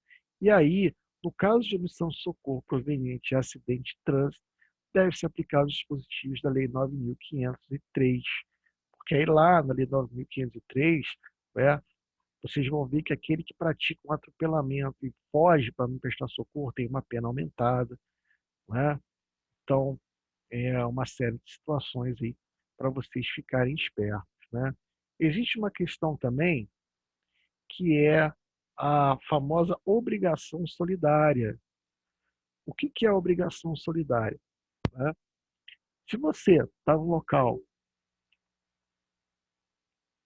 verificou que uma pessoa está, né, é, passando, né, está numa situação de perigo, né, correndo um perigo lá, violento, mas já tem pessoas no local prestando socorro, essas pessoas que estão prestando socorro vão eximir todos os demais, né, de prestar o socorro.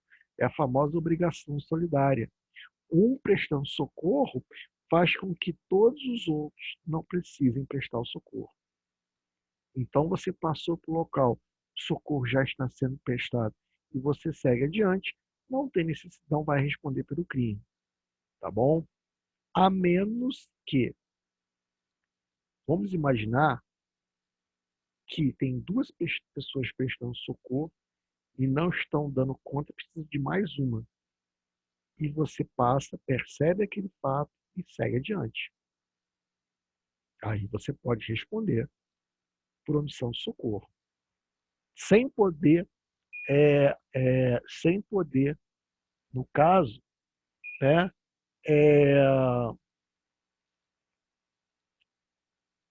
chamar a obrigação solidária para se defender. Ok? Tomem cuidado com essas observações que eu fiz aí. Tá? Muito bem. Aqui nós temos uma inovação na lei. A gente fala inovação, mas obviamente que não é tão nova assim. É de 2012. Não é? Mas se comparar com o Código Penal, que é de 1941, é uma inovação bem tranquila. O que é isso aqui? O sujeito entrava todo arrebentado num hospital particular. E o hospital particular falava assim: tem plano? Não. Muito bem. Só vou atender se o senhor fechar um cheque calção ou assinar uma nota promissória.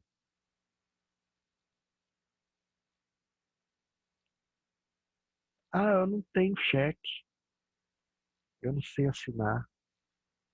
Então leva para outro hospital. Mas ele vai morrer. Se levar para o hospital, se vira, pega ele e leva. Aqui só tem que se pagar. Olha só o crime, ó. Exigir,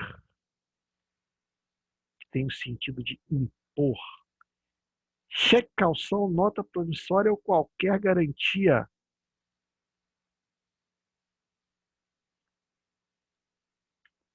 qualquer garantia, bem como preenchimento prévio de formulários administrativos como condição.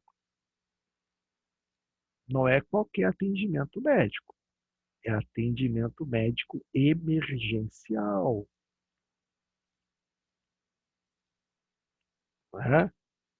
É claro, o sujeito está com uma verruga, né? O pessoal chama de verruga, né? Verruga. Com uma verruga aqui no cotovelo.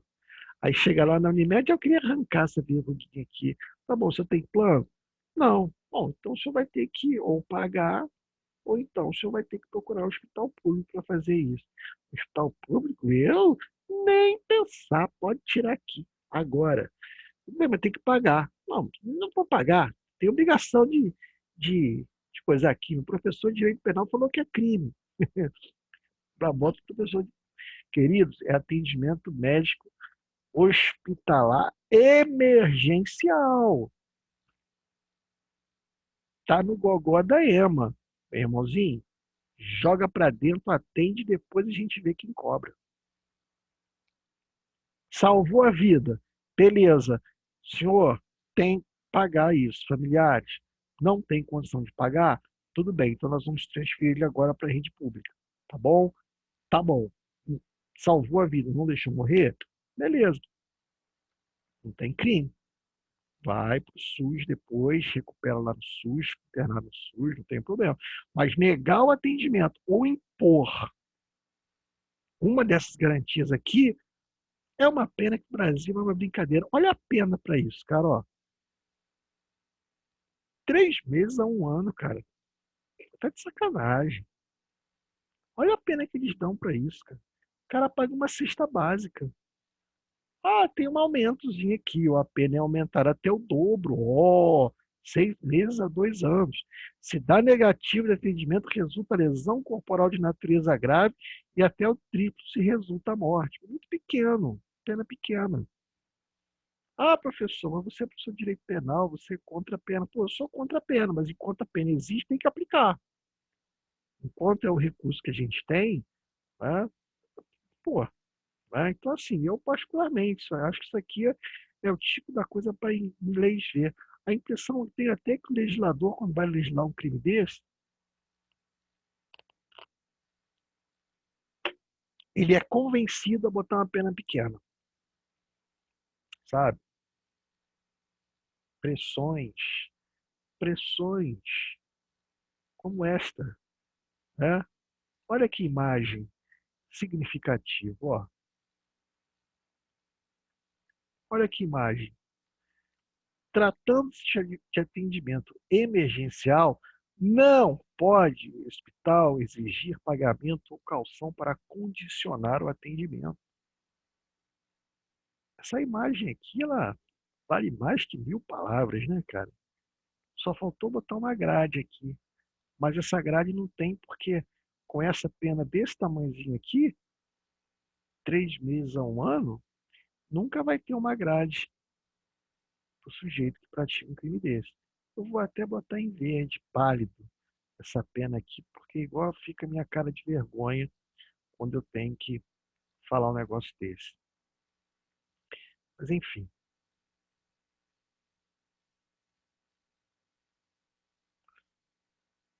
Maus tratos. Eita! Esse crime aqui é da hora. Esse crime aqui é pesado. Maus tratos, queridos, é um crime que esse aqui a gente vê muito, mas muito mesmo, em concurso público, em prova da OAB, na advocacia, na jurisprudência, nos corredores do fórum. Tá? Expor a perigo a vida ou a saúde de outro, de pessoa sob sua autoridade. Então, o maus tratos é um crime próprio, que exige uma condição específica do sujeito ativo. Que condição é essa? Aqui é aquela pessoa que tem autoridade, guarda ou vigilância. É o pai em relação ao filho. É o professor em relação ao aluno lá na creche, na escola, não é? E ele tem a guarda para fim de educação, ensino, tratamento ou custódia, quer privando-a de alimentação ou cuidados indispensáveis, que vem as formas de maus tratos, não é? Privando de alimentação e cuidados dispensáveis, sujeitando a trabalho excessivo ou inadequado, ou abusando dos meios de correção ou disciplina. Queridos, eu particularmente, eu, eu não gosto muito de ensinar esse crime. Às vezes eu me sinto até desconfortável para ensinar esse crime. Eu sou pai, né? Tenho uma filha de 7 anos, uma filha de 5 anos. E assim, eu procuro sempre corrigir da forma mais branda possível. Mas eu quero dizer uma coisa para vocês. A correção por meio de palmada, não é? Por meio físico, se não for desproporcional, eu não vejo crime de maus tratos. Tem situações que, infelizmente, o pai tem que dar uma palmada no bumbum do filho. Eu tomei algumas. Eu fiquei doente, retardado, só aprendi a ter meus limites, né? Agora, a mãe também não pode pegar uma vara de bambu e quebrar nas costas do filho, né? Então, é necessário o pai corrigir, né? É muito difícil a corrigir, né? Eu, uma vez, a minha filha maior não viu o que eu estava vendo, ela estava brincando com a filha menor e ela deu um empurrão na menor, a menor caiu. Eu fui, peguei ela pelo bracinho, dei 3 tapas no bumbum dela e falei com ela: nunca mais bata na sua irmã, ou num colega, ou em qualquer pessoa que seja. Na sua vida. Ela nunca mais bateu na irmã e nunca teve problema na escola. A Bíblia fala: quem fustiga o filho com a vara, livra a sua alma do inferno. Depois o pai, ele fica com aquele coisa, pô, dei 3 tapas na bunda dela, meu Deus do céu. Mas é melhor ter essa dor do que uma dor pesada depois, não é? Cara, você está defendendo que pode espancar a criança. Não. Eu acho que o pai tem o direito de corrigir a criança, mas não espancar, não bater, não usar cinto. Eu acho muito feio o cara pegar um cinto para bater em alguém, sabe? Tapinha no bumbum não é para machucar, não. É para assustar, não é? Para a pessoa perceber que o mal que ela pode fazer a alguém, ela pode sofrer também, não é? Não é para, sabe? Não é para machucar. Então, assim, pegar um bambu, quebrar nas costas do filho, pegar um cinto, encher as costas do garoto de marca, a ponto de sair sangue, pô, isso aí não. Isso aí também não. E aonde que entra os maus tratos aqui? É no abuso dos meios de correção de disciplina.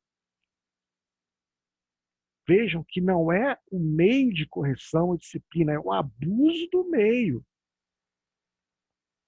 né? É o abuso do meio. Ah, Ricardo, deu uma chinelada na bunda. Beleza. Não adianta você usar a mão e arrebentar a pessoa de pancada. Não é isso. Na verdade, eu quero deixar bem claro que esses tapinhas no bumbum é exceção. É quando a coisa passou do limite. Eu não vejo crime nessas situações. Não vejo. Acho que nesse caso o pai está amparado pelo exercício regular do direito de educar o filho. Não é? É claro que isso muda um pouco de cultura para cultura. Não é? Eu tenho um amigo que foi estudar no colégio inglês, lá foi para a Inglaterra, foi estudar no colégio na Inglaterra. Depois de adulto, encontrei ele e me falou: Ricardo, naquela época que eu saí daí, fui parar na Inglaterra, cheguei lá, ele devia ter o quê? Uns 11 anos, quando eu vi ele da última vez. Ele falou: eu cheguei lá, me mostrando que era a minha cama, tudo bem, tranquilo. Na hora que eu fui dormir, os caras me tiraram lá em cima, mas me encheram de porrada. Jogaram os travesseiros assim e todo mundo me cobrindo de porrada, me dando chute, me dando caramba, quatro, pô. Aí depois eles pararam como se fosse nada. Foram para a cama, deitaram, dormiram. E eu subi todo arrebentado e fui dormir. No dia seguinte eu fui falar com o diretor. Falei assim, ó, ontem à noite aqui, os caras pegaram e me cobriram de pancada. O diretor virou para ele e falou assim, querido, porrada faz parte da formação do homem. Você não está no Brasil. Bem-vindo à Inglaterra. Ele ficou com aquilo na cabeça. Caraca. Então aqui vale tudo. No que ia jogar futebol, cotovelo na boca, o cara sai com o dente sangrando, o cara vai chorar para outro lugar. Tem isso não. Os caras que batizaram ele são amigos dele até hoje. Ele conta comigo, Ricardo, nós somos amigos até hoje. E todo dia do ano, tem um dia no ano que a gente se reúne para confraternizar. Bem, eles com a esposa e tudo. E é a cultura. Então, assim, isso também leva muito. O latino, ele não tem essa cultura. Você pode ver que o anglo-saxão, ele tem a figura patriarcal muito forte. Né? A cultura é uma cultura paternalista. O pai é aquele que corrige. Né? Já o latino, não. Repara que a maioria das divindades religiosas que são cultuadas nos países latinos são mulheres. Já perceberam? Padroeira do Brasil, né? São mulheres. Porque o latino ele é muito matriarcal. E a mãe não é aquela que bate. A mãe é aquela que... Né? Então a gente tem isso muito na cultura. Não é? O pai, no Brasil, quando dá um tapa no filho, ele fica depois assim, ó. Ai, tapa, igual eu fiquei. Pô, dei um tapa, 3 tapas na bunda da Luísa. Caraca, que merda que eu fiz. Mas eu tinha que fazer. Porque se ela faz isso na escola com um amiguinho? A vergonha que eu vou passar com o pai. Pô, mas eu não precisava dar 3, bastaria 1. Mas será que 1 era suficiente? Pô, eu devia ter dado 2 só, mas eu dei 3. Olha, na Inglaterra o cara dá 3 tapas e pronto, acabou, nem lembra mais. Aqui o brasileiro ele fica assim, ai meu Deus, o que eu fiz? Né? Então, assim, a grande questão aqui é o abuso. Né? Por exemplo, uma pergunta para vocês. Acorrentar uma criança pelos pés. A mãe sai para trabalhar e deixa a criança acorrentada na cozinha pelos pés. Só tem espaço para sair da cozinha no banheiro e voltar para a cozinha, porque ela pode comer alguma coisa ali. E ela passa o dia, enquanto a mãe está fora trabalhando, essa criança fica na cozinha acorrentada. Vocês acham que isso é um maus tratos?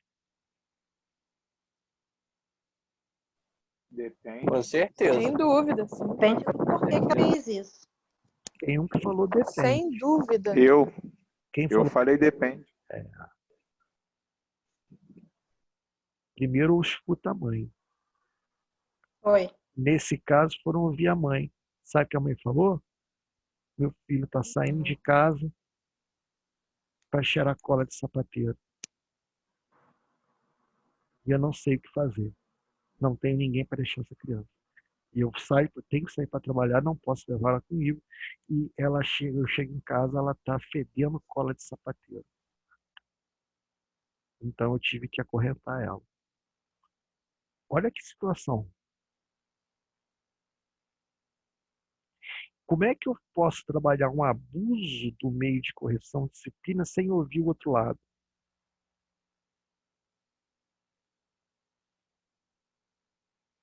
Sabe? É muito complicado.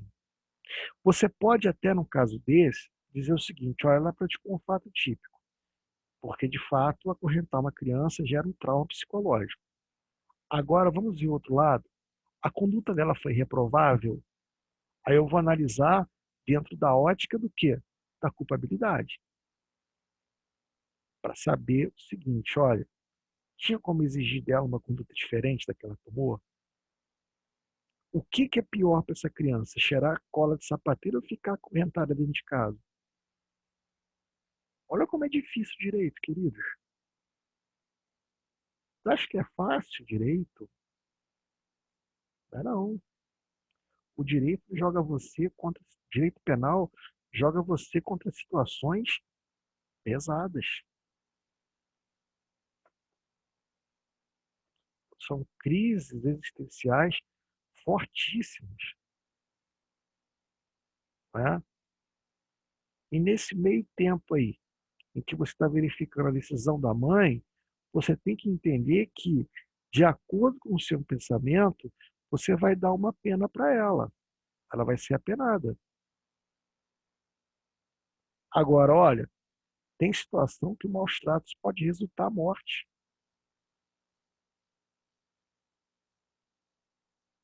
Tem situação que pode gerar uma lesão corporal grave. Né? Então, assim, é complicado. É complicado. E aqui, queridos, eu deixei um desafio pesado para vocês. Não confundir maus tratos com tortura.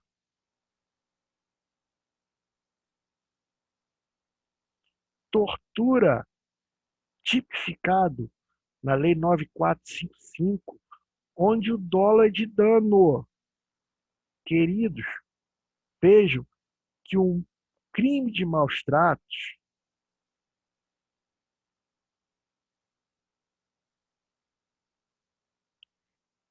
eu botei aqui exige, mas está errado. Crime de maus tratos não exige necessariamente o dolo de dano.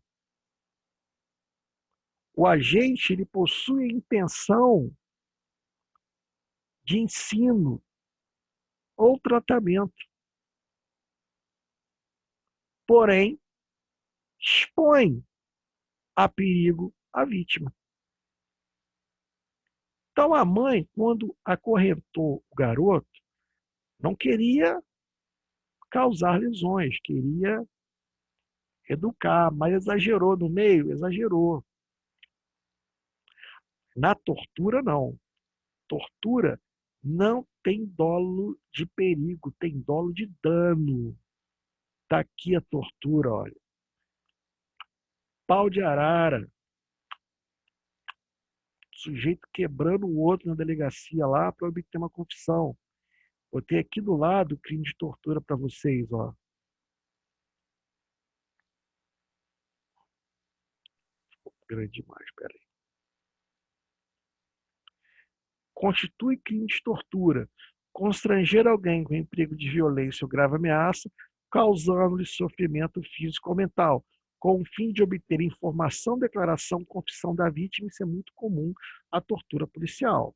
Né? Para provocar ação ou omissão de natureza criminosa em razão de discriminação racial ou religiosa. 2. Submeter alguém sob sua guarda da autoridade com emprego de violência ou grave ameaça, intenso sofrimento físico ou mental, como forma de aplicar castigo pessoal ou medida de caráter protetivo. Queridos, dependendo do meio empregado, aquilo que eram simples maus-tratos passa a ser um crime de tortura.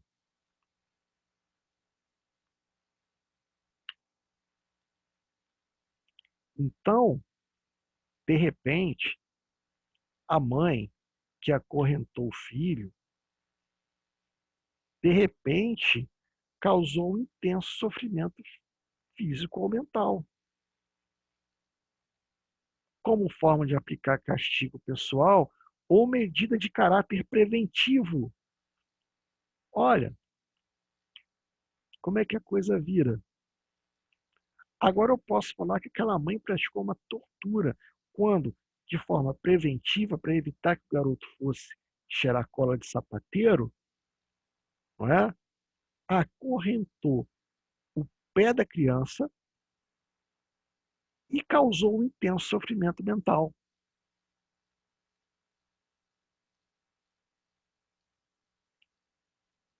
Pensem numa coisa que eu vou dizer a vocês: os exemplos são frios. Os exemplos se passam dentro de uma cadeia, né, lógica, sistemática, né? Mas o caso concreto, você analisa os depoimentos da mãe, os depoimentos da criança. Você vai verificar o exame de corpo de delito, né, no corpo da criança, para ver o que ela sofreu. Né? Você vai verificar o histórico da família para ver se já é comum aquele tipo de atitude daquela mãe educar os filhos daquela maneira. Você vai verificar uma série de situações. O Conselho Tutelar em algum momento foi acionado? O Conselho Tutelar alguma vez foi acionado? Foi. Fez um relatório? Fez. Que relatório que tem do Conselho Tutelar para a gente analisar? Né? Vamos fazer uma pesquisa, vamos fazer um estudo familiar aqui. Vamos ver o que acontece. Então, assim, não dá para falar assim, ó, quando acontecer isso é maus tratos. Quando acontecer isso é tortura. O que eu posso dar para você é as ferramentas necessárias. Quando você tem um dolo de perigo, não é? Você pode trabalhar em maus tratos. Agora, quando você tem um dolo de dano, você trabalha crime de tortura. O cara não pode, eu vou castigar o filho agora, eu vou arrancar o couro dele. Já é tortura. Não é? Ah, eu quero ensinar ele para nunca mais fazer isso. Então eu vou dar uns tapas na bunda dele. Os tapinhas dentro do razoável, exercício regular do direito. Mas ela pegou um cinto e arrebentou o garoto. E olha que a linha divisória entre o maus tratos e a tortura é muito tênue. Teve um caso, por exemplo, de uma procuradora de justiça do Rio de Janeiro, que saiu no Fantástico, que não sei se vocês se lembram, que ela saiu a gravação, que a secretária dela, a empregada, gravou o áudio dela ensinando a garota a comer. Criança, que ela adotou uma criança. Né? Criança, às vezes, ela leva a mãozinha no prato para pegar comida mesmo. Você tem que chegar, ó, não é com a mãozinha, não. Espera que eu vou dar aqui e tal. Mas, né? Ó, não é assim, já falei. Que droga! E pá, na mesa. Por fim, ela bateu na criança, que as fotos da criança mostravam a criança com o olho inchado, cara. O que aconteceu ali? Um Ministério Público ofereceu denúncia por tortura.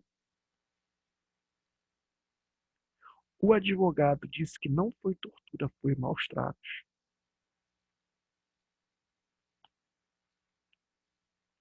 E o juiz condenou por tortura. O advogado recorreu e o Tribunal de Justiça disse que foi tortura. Porque entendeu que houve nítido dolo de dano. Você não pode bater no rosto de um filho. Quando você bate no rosto de um filho, você dá um soco no olho, como ela deu. O olho da menininha estava inchado, estava azul. Não era nem roxo, não, estava azul. Isso não é meio de correção ou disciplina, isso é tortura. Não é? Seja pelo intenso sofrimento físico, seja pelo intenso sofrimento mental, seja pelos dois. Não é? A criança não aprende o que está se querendo ensinar e se torna uma vítima da existência. Não é? Ela começa a pensar, meu Deus, por que eu fui existir? Não é? Então, assim, são dois crimes. Maus tratos e torturas têm uma linha muito tênue. E só o caso concreto vai dar para vocês os elementos necessários para vocês discernirem se estão diante de um maus tratos ou se estão diante de uma tortura. Dúvida, queridos, com relação à aula, matéria, tudo?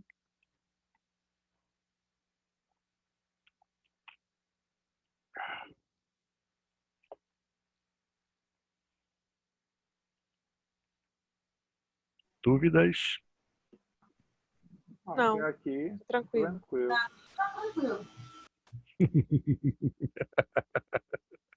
Ah, vão ter que aturar, hein? Ó, o Tayana tá pessoal do aí. Fluminense deve estar com a saudade do Pedro, né? Nossa, mãe de Deus, com uma vontade de me dar um gogó, hein? Depois do menininho do campo de futebol hoje com a camisa do Fluminense. Mas é assim, repara, qualquer campinho de pelada, tem um rapazinho do Fluminense, você vê, cara, ele bota a camisinha, É clássico, né? calçãozinho, meião, né? Papai Aquele meião branquinho. Meião branquinho, sem nenhuma manchinha de nada, né? Aí vem aquela molecada que é tudo Flamengo e Vasco, cata aquela bola dele e faz o diabo com a bola, pinta, né?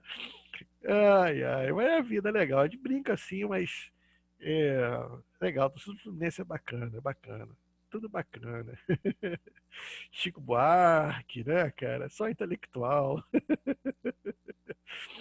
Enfim, moçada, então, queridos, um abraço para vocês. Até a próxima quarta-feira, se Deus quiser, e Ele há de querer. Tá, queridos? Deus abençoe a todos e até o próximo encontro. Tchau, tchau. Fiquem com Deus. Valeu, boa noite. Boa noite, moçada.